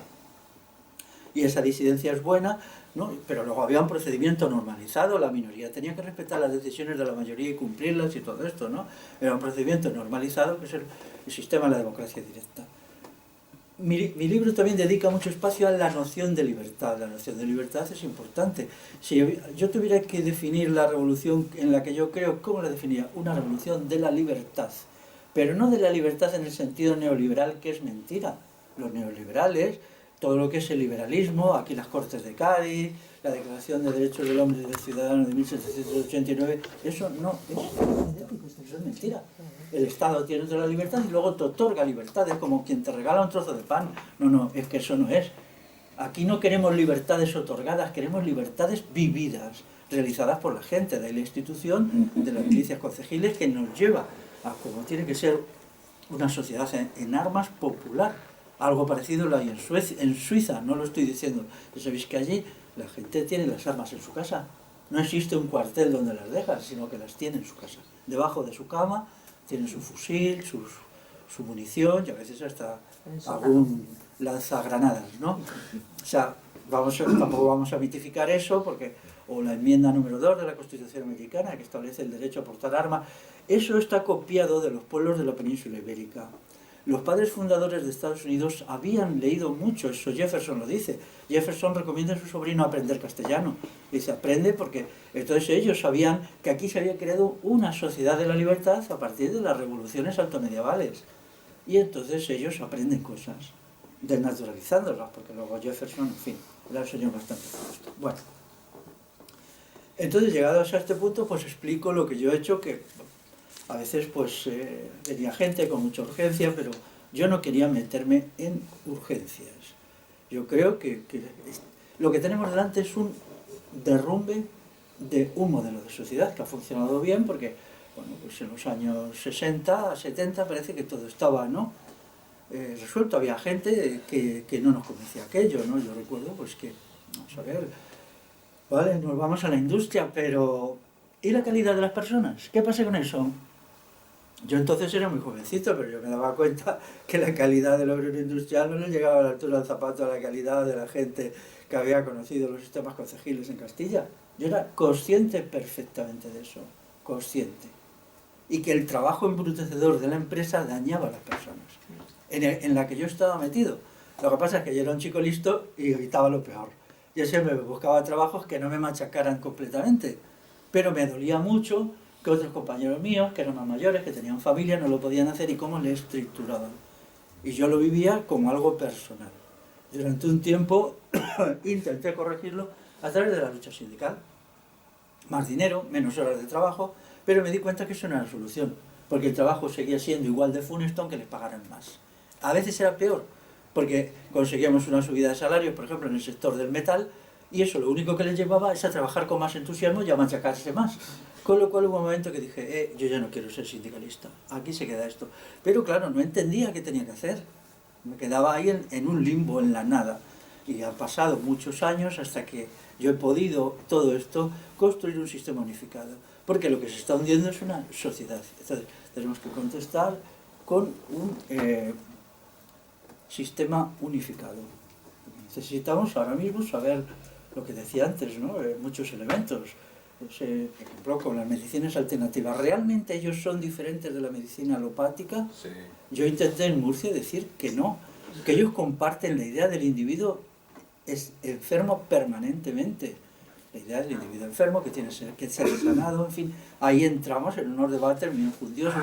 Creo que colgarán el audio, se hizo un audio y bueno, pues estos debates los necesitamos. No vamos a avanzar sin ellos. Y yo le voy a dedicar bastante tiempo a debates. Quiero entrar con respeto, siempre con respeto, porque aquí de lo que se trata es que triunfe el saber, no desahogar la bilis contra nadie o bueno, o tal, ¿no?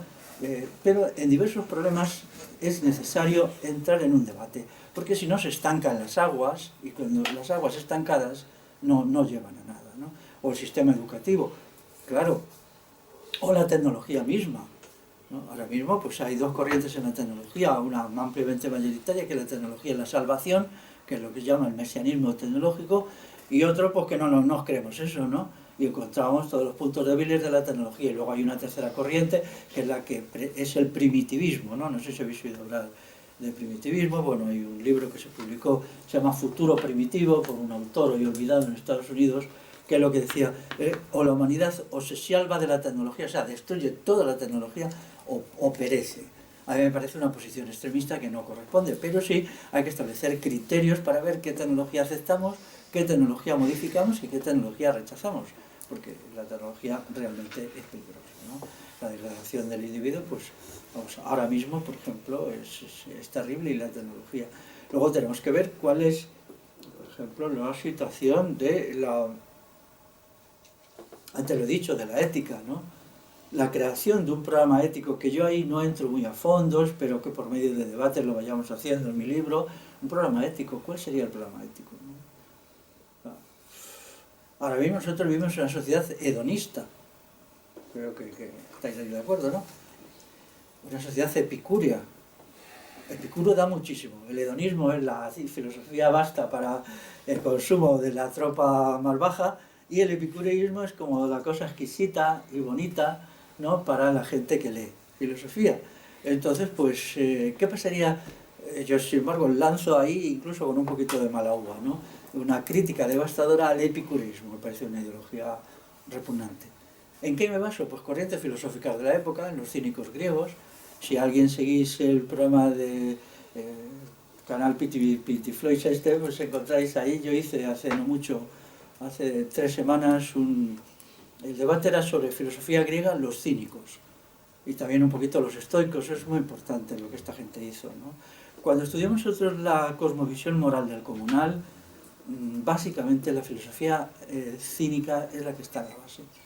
Esto yo lo ha dicho ya más gente, ¿eh? Si coges cuál es el criterio moral del comunal hispano, entendido por hispano, el de la península ibérica. Yo uso la palabra hispano en el sentido antiguo, no como español, no, como península ibérica.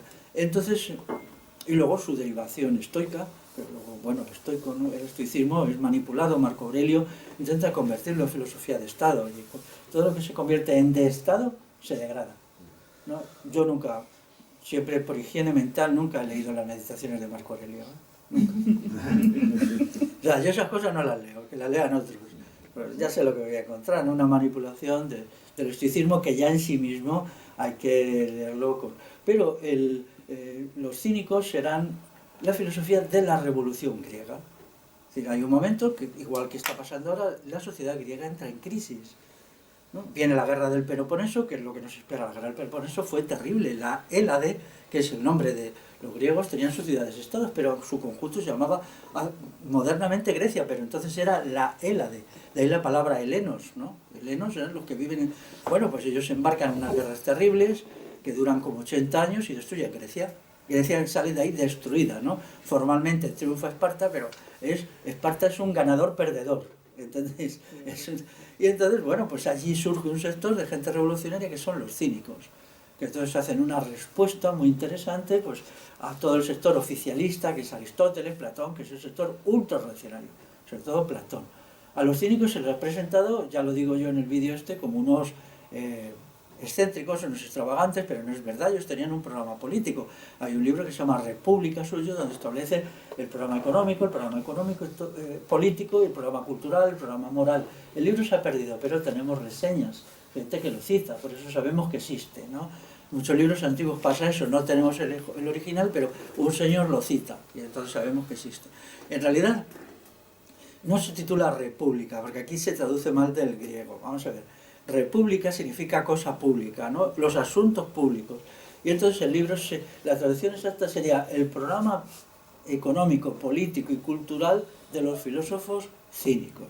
Eso es la traducción exacta, por larga que sea, porque república significa eso. Ellos quieren decir, cuando hicieron ese libro, que no solamente son filósofos morales de la filosofía moral, sino que también tienen un programa social. Eso es lo que nos quieren decir. Por eso dice, nosotros tenemos nuestra res pública, o sea, un poco nuestro programa para las cosas del común. Porque la crítica que se le hace de ellos es que son asociales, ¿no?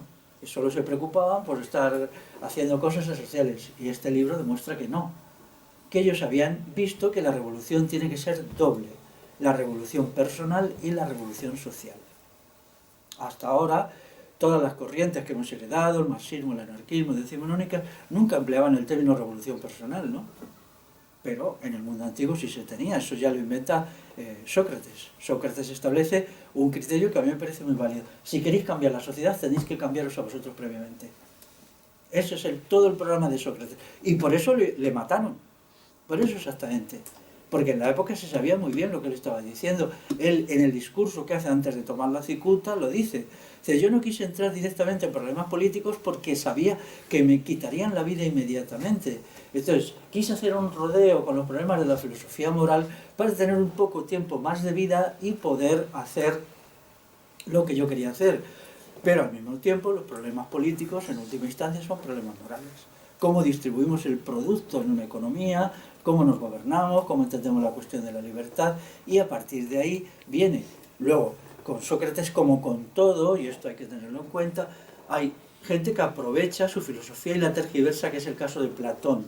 Casi todo lo que dice Platón sobre Sócrates es mentira, es falso. Ese tío es un cara.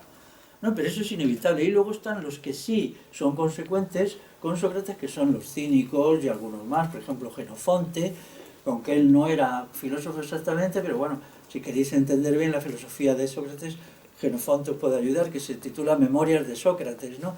Él era un hombre culto, un erudito, que él escribió lo que había escuchado, porque Sócrates no escribió nada, él simplemente salía al foro y hablaba. Hay tres grandes pensadores de la historia que no han escrito nada, y sin embargo han hecho más por la humanidad que los que hemos escrito no sé cuántos libros. Uno es Sócrates, otro es Epicteto y otro es Jesucristo. Jesucristo fue un gran revolucionario, muy gran revolucionario. Él estaba muy influido por la filosofía cínica, muy influido por la filosofía cínica. Hay estudios que lo demuestran, cogen frases de los evangelios y dicen, esto no es nada más que una repetición de lo que dice el filósofo cínico tal, pum, pum, pum, y lo van explicando. Te lo van explicando, ¿no? De hecho, claro, había penetrado muy fondo en la Palestina de la época una interpretación del mundo revolucionaria. Y él entonces estaba abierto. En el mundo antiguo las corrientes filosóficas circulaban completamente, ¿no? Esa idea de que eran aquí todos encerrados, allí en su choza, eso no es verdad, ¿no? Es obvio, a mí, vamos, no podré nunca demostrarlo documentalmente, pero que los vagadores vascones conocían la filosofía cínica, estaban al tanto de la filosofía estoica y sabían lo que hacían, no me cabe ninguna duda, perfectamente. ¿Por qué? Por lo que hicieron. No hay mejor prueba del conocimiento de la gente de una filosofía que sus actos. Y todo lo cuando sigues la trayectoria te das cuenta que ellos actuaron en consecuencia. Es decir, que en el mundo antiguo había un gran traslado de conocimientos, de saberes, de debates, sin que fuera problema las lenguas, siempre había gente que sabía traducir, en fin, ¿no? Que se nos ha dado una idea absurda de nuestros antepasados.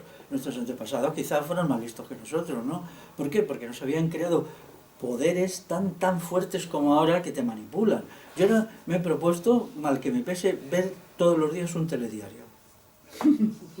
¿Por qué? Porque es lo que ve la gente. Yo no quiero crear una secta, no quiero crear algo al margen de la sociedad. Quiero entender los procesos mentales de la gente a partir de quienes les inyectan la basura. Entonces yo me siento un día de mediodía, si el trabajo me lo permite, y otro de por la noche. Y algunos días es de por la mañana de las 8. Si me da tiempo, pues lo veo, 8:30, ¿no? Es increíble, ¿no? Hasta qué punto se promueve la ignorancia, el embrutecimiento, como en el periodo de la pandemia se impulsó el miedo, que es uno de los elementos psíquicos más destructivos que hay, el miedo, ¿no? Ahora no, ahora es el entontecimiento y lo veo, ¿no? Pero también quiero que quede claro que mi proyecto incluye un proyecto para ganar. Yo no quiero encasquillarme en ser una secta, en ser un grupito, y entonces eso significa que quiero estar con la gente.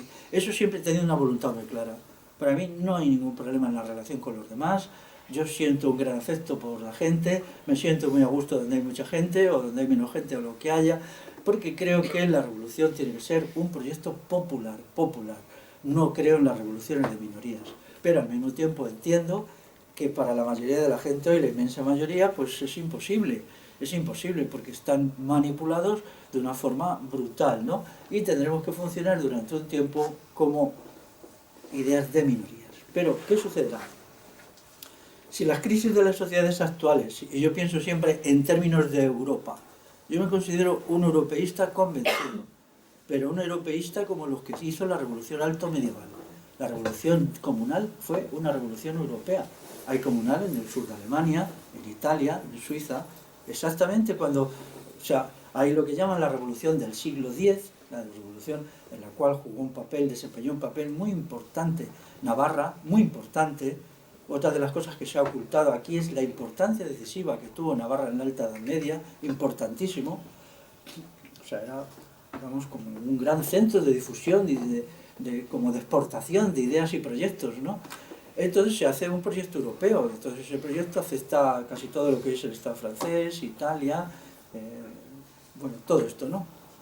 Entonces, pues también Bélgica, Holanda, y luego esa revolución tiene una segunda onda que llega a los países nórdicos en el siglo XIII.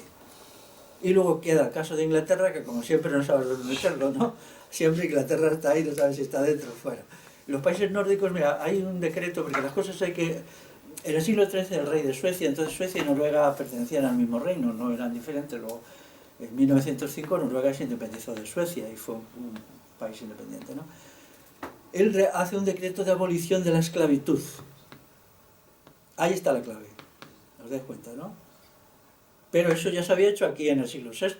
Es decir, ellos iban con retraso, muy con retraso. Es decir, la revolución altomedieval, uno de sus grandes elementos de honor y gloria es la finalización de la esclavitud. Se acaba la noción de esclavitud. Por un procedimiento muy simple. Punto 1. Tú no eres ni dueño, ni amo, ni esclavo. Tú eres vecino. De ahí, ¿cuál es la categoría de los foros locales? La vecindad. Sencillamente, eres vecino de un sitio y se acabó todo. Luego, en segundo lugar, tú eres propietario. Punto. Si eres propietario, ya no eres esclavo. Por esos dos criterios. En tercer lugar, participas en el basarre gubernativo. Tienes derecho a votar. Eres una persona, no eres una basura, como los esclavos. Tercer punto. Cuarto punto. Tienes que estar armado. Cada casa un combatiente. Cada caso un combatiente. Entonces da igual, que tu familia fue esclava, eso no nos importa. Cada casa un combatiente. Tienes que conseguirte tú las armas. Es un deber cívico, se hacía así. No había ningún cuartel donde te... Entonces, aquí, por ejemplo, aparece claramente, el documento que yo lo tengo más localizado, es la Carta Puebla de Cardona, escrita en el siglo IX. Cardona es un pueblo de Barcelona, del siglo IX, pero que se refiere a un documento anterior, es una copia de un documento anterior. Lo dice muy simple: quien venga a poblar Cardona, desde el momento que está en Cardona, sea cual sea su pasado, será libre. Punto final. Ya está. Daros cuenta, ¿no? Qué fácil.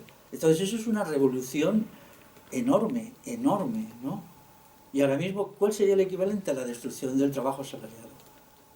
Yo lo tengo muy claro: o destruimos el trabajo asalariado o el trabajo asalariado destruye la humanidad. No es posible continuar.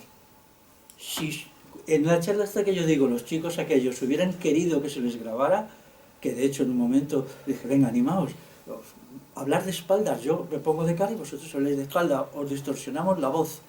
Se puede hacer, ya sabéis que se puede hacer, ¿no? Vosotros estáis así, de espaldas, y yo estoy hablando de cara. Pero con el micrófono vais contando cómo vivís vosotros el trabajo asalariado. Gente que habéis sido educada maravillosamente, algunos tenéis 2 ingenierías, una físicas, una ingeniería, 2 carreras. Y la gente me decía, dice, yo también me manejo en alemán, sé 2 idiomas. ¿Cuál era su destino? Había yo otro hombre ya no joven, pero decía, bueno, yo por culpa del trabajo he agarrado un insomnio permanente, no puedo dormir. Eso te digo, entonces, ¿qué haces? Se duermo los fines de semana. Se me dedico, el viernes es el único día que me puedo relajar, me meto en la cama y duermo.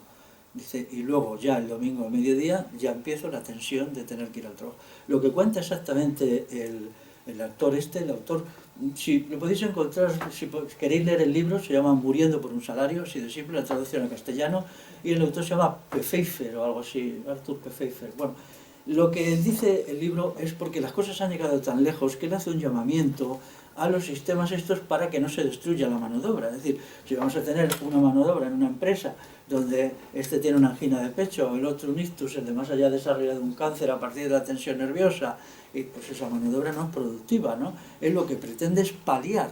La palabra paliar significa mantener algo quitándole tensión, pero él sabe perfectamente que eso no es así, porque el conflicto es tan enorme dentro de la unidad productiva que ya no tiene remedio. Yo en mi libro lo estudio con todo detalle.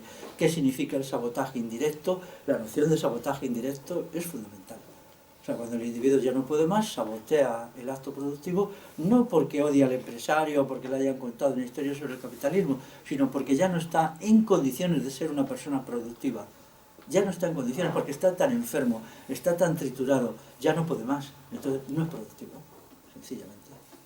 O sea, que otra cosa muy distinta es el viejo sindicalismo de hace 100 años, donde se hacía un sabotaje consciente, ¿no? Hay una presión, ¿no? Sobre todo en el mundo libertario era así. Pues vamos a darle una lección a estos empresarios que se han puesto muy chulitos. Entonces se cogía y se hacía una semana de sabotaje consciente. Se hacía todo mal, se estropeaba un montón de materias primas, bueno, ¿no? Y todos los empresarios, eso podía ser mucho más eficaz que una huelga. Yo lo he hecho alguna vez en alguna empresa, sí, me han echado, pero la verdad es que les hemos tocado un montón las narices, ¿no? Porque leí un libro sobre el sabotaje hace años ya, que lo conservo con mucho cariño, pero ahora ya no se hace sabotaje consciente. No es una persona que odia el capitalismo, no es una persona que no puede más. Entonces, a partir de ahí, el hombre este hace como una llamada de atención a los empresarios, y escribe el libro. Pero el primer capítulo te explica, por ejemplo, que los hospitales en Inglaterra tienen salas que se llaman sala de los lunes, para atender a toda la gente que llega con infarto, que llega con angina de pecho. Es decir, la gente se levanta por la mañana y dice, wow, tengo que volver al trabajo, no lo soporto literalmente, le da, no puedo respirar, bueno, todo esto, ¿no? Entonces saben que los lunes, pues es de eso, ¿no? Entonces, claro, esto, vamos a verlo en positivo, hay una revolución del trabajo. Yo tengo un libro preparado, mis libros tienen siempre una génesis muy larga, a lo mejor un libro que he publicado el año pasado, lo empecé a escribir hace 9 años. Yo tengo un libro que se llama La Revolución del Trabajo Libre, que lo empecé hace 5 años. No es un libro grande, será un libro de este tamaño así, ¿no?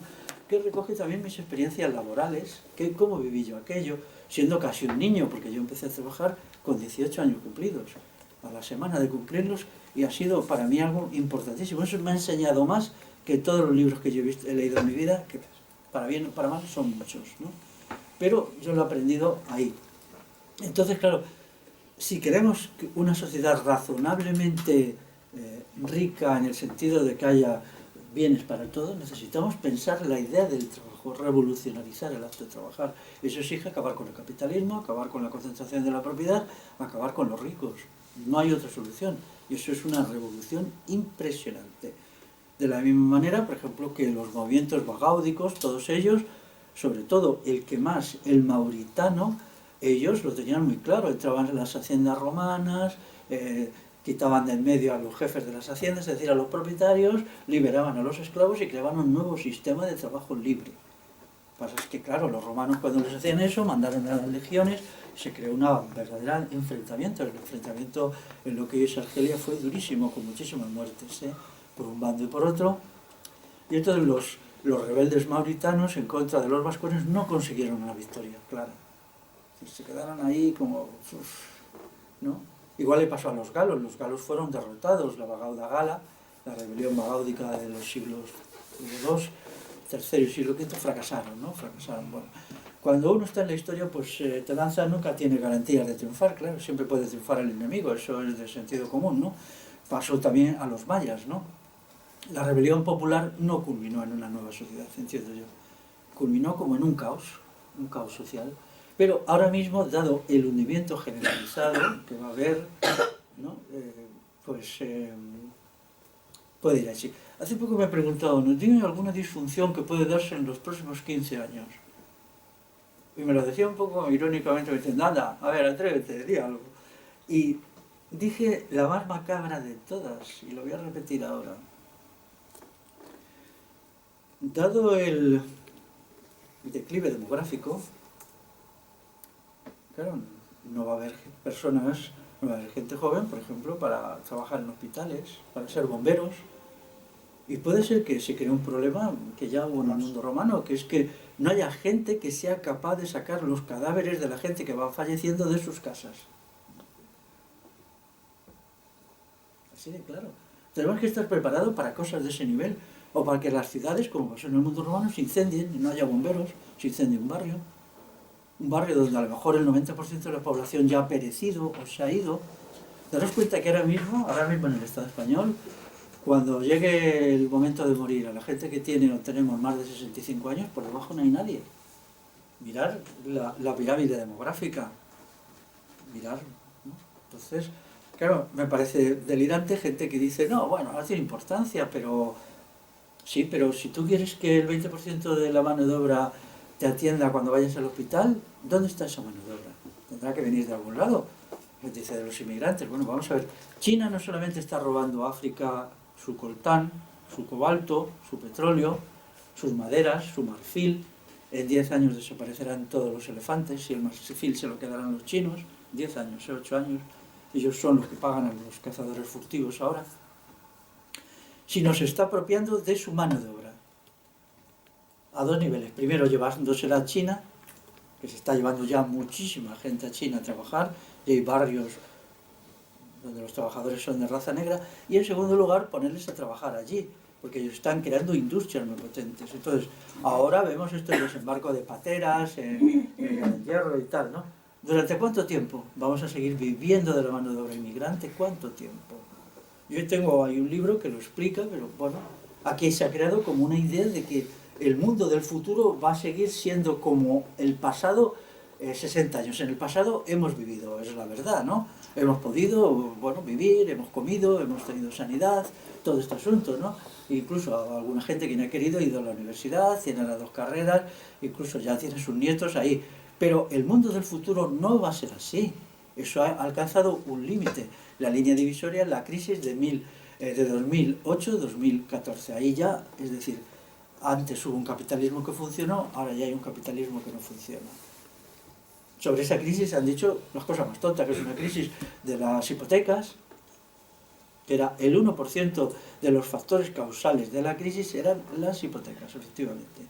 Las hipotecas. Pero el 99% eran otras causas, algo que está en lo profundo del sistema capitalista y que no puede ser remediado. Lo otro fue como la espoleta que la hizo, ¿no? Y luego, pues, problemas muy recientes, como esa cuestión de la emigración, ¿no? Yo tengo un libro que precisamente trata sobre la emigración y además, como dediqué algunos capítulos al País Vasco, pues se refiere a esto. Ha habido una editorial que dijo que me lo iba a publicar, luego se ha echado para atrás. En fin, siempre estamos en lo mismo, ¿no? Y ahora estoy buscando el sistema de publicar el libro, pero bueno, pues aquí quiero decir, por ejemplo, José María Esparza, no sé si habéis leído algún artículo que le ha hecho últimamente sobre la migración, lo habéis leído, ¿no? Bueno, yo conozco a Esparza desde hace muchos años, es uno de los intelectuales más importantes de la izquierda Berchale, ha sido muy valiente por su parte, ¿no? Yo creo que muy modestamente y sin querer pasarme de listo, algo ha influido algunos artículos que yo tengo publicados en mi web de hace tiempo, ¿no? Yo siempre he mantenido la misma posición sobre la inmigración, siempre, desde que tengo web en 2011, no. Un no así de grande, no. Siempre he mantenido lo mismo. Esto bueno, a mí me han cerrado puertas de todo tipo. Me sacaban la lista. Yo decía, pero ¿por qué no admitís que presente el libro en vuestra librería? Y por tu posición ante la inmigración, por tu negativa a aceptar las maravillas del mundo andalusí, por la cuestión de no apoyar el feminismo, o por qué más. A ver, yo le preguntaba, ¿cuál es este caso contencioso que me enfrenta aquí con vosotros, ¿no? Para que no me dejéis? Hace poco en Sevilla este libro ya estaba acordado y alguien les llamó a la librería y les dijo no, la noche anterior. Incluso yo ya estaba sobre el terreno y fue no, se acabó. Pero bueno, las cosas funcionan así, pero es muy interesante cómo en cosas en las que yo me he sentido muy solo hace años, tampoco me ha importado, ¿eh? Pero ahora resulta que son del dominio público, ¿no? Y me parece bien, ¿no? Para uno hace eso las cosas. Yo no quiero tener copyright de nada, yo lo dije, me parecía lógico, ¿no? Yo tenía una idea de cómo tenía que funcionar el mundo. No podemos robarle la gente a los países africanos. Me parece una infamia, me parece despreciable, me parece absolutamente despreciable, ¿no? O sea, como dicen, es que nos tienen que pagar las pensiones, si vienen aquí a pagar nuestras pensiones, ¿quién se las paga a ellos? Exacto. ¿Claro? ¿Cómo están las cosas en Marruecos con ancianos abandonados porque sus hijos están en Europa? ¿Que les mandan dinero? Sí, les mandan dinero, pero todo se resuelve con dinero. O sea, si yo tengo un padre en una aldea del Atlas, basta con que le mande unos euros allí. No estoy con ellos, ¿cuántos euros les mandamos? Porque tampoco ganan tanto esta gente, ¿no? Yo de vez en cuando, ahora donde estoy, veo allí al lado donde trabajo cuánto les pagan a los inmigrantes, ¿no? Por ejemplo, la recogida de coliflores. Desde luego, con lo que les pagan le queda un poquito para ahorrar, ¿no? Bueno, entonces, conclusión, y aquí tenemos ya un alto, es entender cómo se acerca un cambio. Ha habido 60 años de prosperidad. Esto ya, en el terreno de la agricultura, y hay un libro de un especialista estadounidense en agricultura que se llama Paul Robert. Él escribió un libro que se llama El hambre que viene. Es un libro de 2014. Dice, los sistemas de cultivo de la tierra degeneran tanto a la tierra, gastan tan inmensas cantidades de agua de los acuíferos subterráneos y introducen unas disfunciones climáticas por la destrucción del bosque, por ejemplo en el Amazonas, donde todo el bosque amazónico se está destruyendo para hacer pastizales para que la gente pueda comer esa cosa que se llama hamburguesa, que yo nunca he comido en mi vida, pues entonces resulta que esto no puede mantenerse. Entonces él ha explicado cómo los sistemas productivos actuales irían dando rendimientos cada vez más bajos, es decir, rendimientos productivos, hasta que llegaría un momento que no pueden mantenerse. Eso ya ha empezado a pasar hacia el año 2000. Hacia el año 2000 ya se detecta una reducción de la productividad de la agricultura. Ellos siguen diciendo que no, que van a inventar este sistema nuevo y esta agricultura nueva y no sé qué, y no sé cuánto. Pero los que entendemos un poquito decimos, a ver, ¿cuál es vuestra nueva agricultura? ¿No? Y hay que tener en cuenta también el producto, porque claro, si vosotros vendéis un producto desustanciado, que no tiene propiedades nutritivas suficientes, entonces ¿qué estáis vendiendo a la gente? Claro, porque puede ser muy bonito un calabacín, pero ese calabacín, ¿qué materia orgánica tiene? ¿Qué vitaminas tiene? ¿Qué sales minerales? Porque con lo que vosotros hacéis, la planta es deficitaria en todo eso, ¿no? Entonces, si medimos el precio de los productos a calidad constante, ahí se acaba todo. Si a los productos del capitalismo se les exige calidad, se acabó. Y eso en todo. Os cuento una anécdota. Yo estaba, había una casa que había que reformar, familiar y tal. Y era una casa antigua. Y yo estaba con un ecuatoriano. Y el hombre, pues que era un albañil muy claro, muy inteligente, iba dando golpecitos en las puertas y ya sabía lo que me iba a decir. Dice, joder, esto es una casa buena, esto es una casa de calidad. Dice, ¿esto cuánto tiene? Dice, digo, pues 60 años. Dice, claro, ahora las casas ya no son así. El comentario fue lapidario. Dice, las casas ahora son así. Y yo le pregunté, ¿y cómo será? Y dice, pues son una porquería, lo que son los pisos modernos, lo que son las casas modernas. Dice, se nota aquí en todo que es una casa que se ha hecho antes. Tampoco antes, 60 años no es demasiado tiempo, ¿no? Pero me hizo mucha gracia hasta qué punto él había pillado el talón de Aquiles y el punto débil. Pero claro, a partir de un momento, cuando la calidad ya se ha degradado tanto, que ya las cosas no son viables, ya no hay una funcionalidad, ¿entendés lo que quiero decir, no? ¿Estamos cerca de eso? Quizás sí, ¿no? Quizás sí, ¿no? Hay un punto más en el manual, aunque luego volveré sobre ello, que es el periodo de transición. Esto es importante. Vamos hacia un apocalipsis. No sabemos la forma, ni sabemos cuándo va a empezar, pero hay un criterio apocalíptico. Entonces tenemos que sobrevivir. Yo quiero en mi manual establecer una serie de criterios de supervivencia, incluso individual. Y entonces establezco como 10-12 puntos, ¿no? Y también qué medidas adoptar. Por ejemplo, ir construyendo ya sistemas de autogobierno local, Bansarre, Concejo Abierto y tal, establecer criterios de autogobierno político a través del derecho consuetudinario, pero también sobrevivir. Quiero hacer incluso más adelante un manual de supervivencia. Dada una crisis social muy grave, ¿cuáles serían los criterios de supervivencia individual? Porque es obvio que no se puede hacer la revolución si estamos muertos, claro. El hecho revolucionario presupone un sobrevivir. Así de claro. Esto parece de sentido común, pero es decir, si nosotros queremos aportar personal y colectivamente a un proyecto transformador es porque estamos vivos. ¿Cómo tenemos que vivir? ¿Cómo tenemos que apartarnos de las medicinas alopáticas y saber tener unos criterios sencillos? ¿No? Como tenemos que saber construir bienes básicos, producir bienes básicos, bienes básicos. La gente cree que los hiper van a estar allí siempre llenos. Bueno, vamos a ver dentro de 10 años si están tan llenos o no están tan llenos. ¿Y llenos de qué? De productos hipertóxicos que no tienen categoría nutricional. De eso ya están llenos. Sí, pero quiere decir que las cosas están mal, pero pueden ir a peor y van a ir a peor. Daros cuenta que todavía estamos en un momento de la crisis, no solo en un momento en donde las cosas aparentemente todavía se mantienen en pie, no vamos a exagerar. Los trenes circulan, la seguridad social te pone las vacunas que le salen de las narices, todas estas cosas, ¿no? Pero ¿cuánto tiempo, no? Ahora mismo el acelerón gordo va a ser la guerra.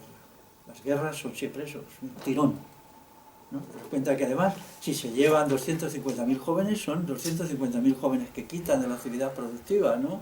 Eso también, que luego serían más, porque la guerra actual va a ser un pozo sin fondo, a ver cómo la quieren librar. Son jóvenes. ¿Cómo? Cuando no hay jóvenes van a tirar de más edad.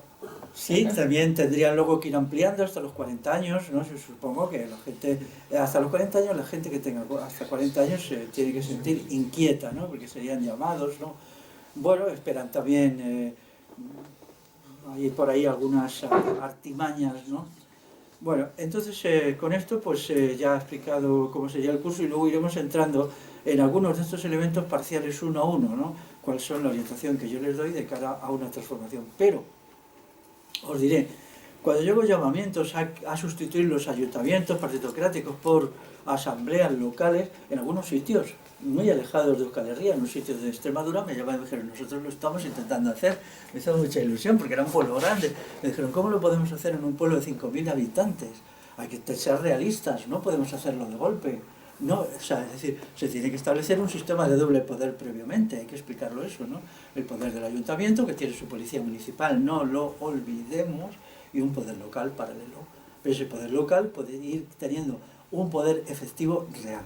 Hasta las Cortes de Cádiz, en toda parte existía el poder del rey, que era el poder del Estado, y el poder del concejo. El poder del concejo eso existía en todas las villas de Euskal Herria y ha existido pues hasta la abolición de los foros prácticamente, más o menos clandestinamente, más o menos tal, pero existía, ¿no? Y la gente sabía organizarse en su poder, en sus sistemas de autogobierno. No podemos por el momento expropiar a los capitalistas, pero sí podemos establecer planes de ordenación económica del territorio. Cogemos una comarca y decimos, así queremos que sea la economía en esta comarca, así. Esto ya lo hemos hecho en alguna zona de Andalucía, destruida por el monocultivo olivarero, destruida. No sabéis hasta qué punto lo que se ha hecho allí es una monstruosidad. Y ahora hay que pedir explicaciones, si lo habéis destruido todo. Y ahora encima va a empezar a llegar el aceite marroquí, con lo cual el precio del aceite se va a desplomar. Entonces, vamos a ver, ¿cómo sería esto? Pero es que eso es un fenómeno de los últimos 30 años. Yo recuerdo en un pueblo de Jaén que se llama Alcalá la Real, que está en una montaña allí, y luego ves el valle abajo, que un señor mayor del pueblo me decía, Félix, te voy a explicar cómo era nuestro pueblo cuando yo era un niño. Entonces me decía, no, tú borra, cierra los ojos, olvídate de todo este olivar. Había un poquito de olivar, un poquito de cereal, un poquito de frutales, ahí eran sitios para el ganado. El pueblo tenía miles de cabezas de ganado, nosotros comíamos del ganado que había aquí, tanto de oveja como se hacían quesos en el pueblo. Dice, ahora no hacemos nada, solo tenemos el aceite. Dice, pero es que esto es una cosa de 30 años. ¿Cómo se ha llegado a esta aberración?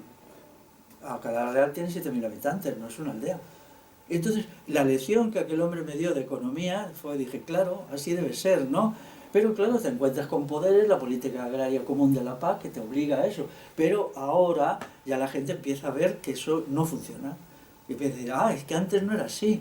Entre otras cosas, por muchas razones, ¿no? Y entonces podemos hacer un proyecto de ordenación económica. Aquí lo tenéis más fácil porque hay zonas industriales que en mi opinión podían ser a través de sistemas cooperativistas, en el momento inicial podían ser muy buenas para la industria, no pensar en ello.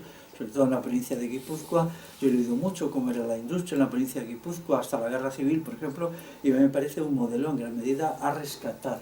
Tenemos que saber exactamente cómo funciona. Muchísimo mejor de ahora, que es una absoluta porquería, ¿no? Se puede incluso contar con el Museo de Máquinas y Herramientas del Goibar, que yo he visitado en varias ocasiones, siempre con el objetivo de aprender qué es allí lo que se hacía, cómo se hizo, ¿no? Pero tenemos que saber extraer todas las lecciones que nos proporcionan, porque de nada nos va a servir si ante lo que viene nos limitemos simplemente al critiqueo. El critiqueo está bien en un momento, pero luego a partir de ahí no. Tenemos un proyecto económico para la industria, para la agricultura, para los servicios, para la educación. En líneas generales, no tenemos por qué ir ahí al detalle, ¿no? Y entonces a partir de ahí es como podemos movilizar a la gente. Por ejemplo, en Andalucía se va a acabar el monocultivo olivarero, pero ¿cuáles son los pasos previos?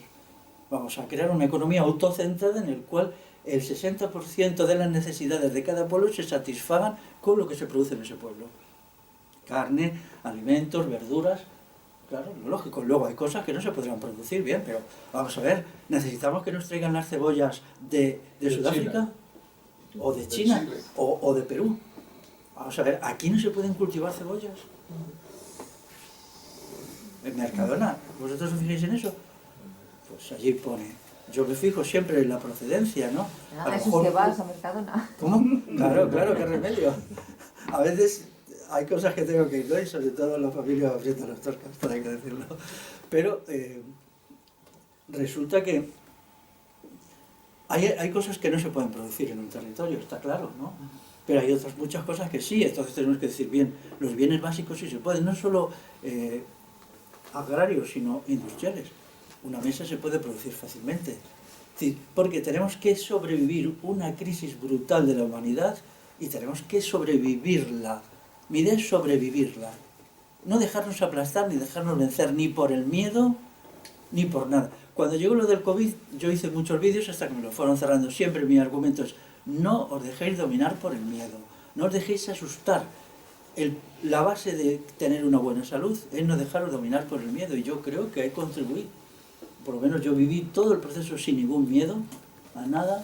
Bueno, lo viví normal, ¿no? Y luego, por desgracia, me equivoqué en un montón de cosas, lo hice mal y tengo que presentar una autocrítica pública de mi actuación, entonces, que espero tenerla acabada este verano. Una autocrítica es algo normal, ¿no? Uno hace mal las cosas y reconoce que las ha hecho mal, ya está. Pero lo dejamos aquí con esta idea de un apocalipsis. Pero la humanidad funciona apocalípticamente. En mi libro yo me refiero bastante a la teoría de las catástrofes de René Thom. René Thom es un matemático francés. Él desarrolló la teoría de las catástrofes, que es el rechazo de la teoría evolutiva de Darwin. Como Darwin es un santón, bueno, todo el mundo sigue a Darwin, ¿no? Y si dices que Darwin no, pues estás perdido, no haces carrera. Entonces estos se refugiaron en dos saberes, que es las matemáticas y la geología. Y entonces ellos le contestaron a Darwin así, indirectamente. Dijeron, en la geología no hay ese evolucionismo bonito que dice Darwin que hay, sino lo que hay son procesos catastróficos, ¿no? Los procesos geológicos son catastróficos.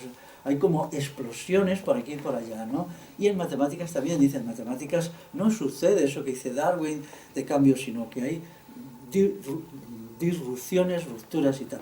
Entonces, la teoría de las catástrofes es muy interesante porque se puede aplicar perfectamente a la historia, ¿no? Se puede aplicar, aunque ellos, como no conocen historia al dedillo, pues no se atreven a entrar, ¿no? Pero explica que todo, la naturaleza, su carácter biológico, y las matemáticas, las matemáticas es un lenguaje, igual que usamos el lenguaje verbal, las matemáticas son solo un lenguaje y un procedimiento de pensamiento, ¿no? Pero, y también los procesos históricos pues actúan a través de rupturas, ¿no? Nosotros se nos ha vendido que la humanidad va avanzando por un camino suave, llano, bonito, y que cada vez estamos mejor, mejor, mejor, ¿no? Eso hay una pega que ya se puso, ¿no? ¿Nosotros en el sentido moral somos mejores que nuestros abuelos? El 99% de la gente contesta que no. Luego ahí no ha habido una progresión, sino una regresión. ¿Tenemos mejor salud física? O sea, nosotros ahora estamos atendiendo a algunos de nuestros padres, a nuestros abuelos, personas que tienen 90 años. ¿Nosotros vamos a llegar a 90 años? No, tenemos claro que no. Llegará quien llegue, pero la mayoría puede ser que sí, y yo me lo celebro, pero sabemos que no, ¿no? Incluso pues tenemos muchos elementos, por ejemplo, convivencialmente no les llegamos a la altura de nada. Ellos tenían una capacidad para convivir, para estar juntos, para relacionarse, para quererse, para ayudarse, que nosotros lo hemos perdido. El arte de la convivencia es un arte que hoy está bajo mínimos, ¿no? Luego, es mentira que haya una progresión. Puede haber habido en algún terreno una progresión, ¿no? Pero lo que necesitamos es el balance de conjunto, ¿no? Si de 100 cosas ha habido progresión en 9 y regresión en 91, pues lo que ha habido es regresión, ¿no? Hacemos balances. Bueno, lo dejamos aquí. Seguimos en 10 Vale. minutos. Bien. Gracias por el descanso. Hasta luego.